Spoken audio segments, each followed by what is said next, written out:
كان الوطن شخص أمامك، إيش ممكن تقول له؟ كنت شعبه في رأسه. الوطن فوق راسي وأحبه بين عيون الوطن. أتمنى لهم كل الخير والسعادة. كنا بوضعنا الحمد لله، والوضع والحمد لله كله الحمد لله رب العالمين. لكن شو بدنا نقول؟ شو بدنا نقول أكثر من اللي إحنا فيه؟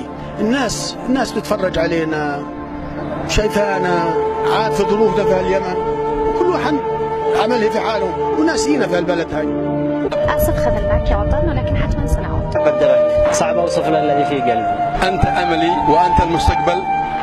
أنا كيمني يجب أن أضحي من أجلك ويجب أن أنتج من أجلك. أتمنى أن تكون وطني وطن سعيد. الحمد لله حينا صابرين مع الصابرين. أهل اليمنيين طيبين.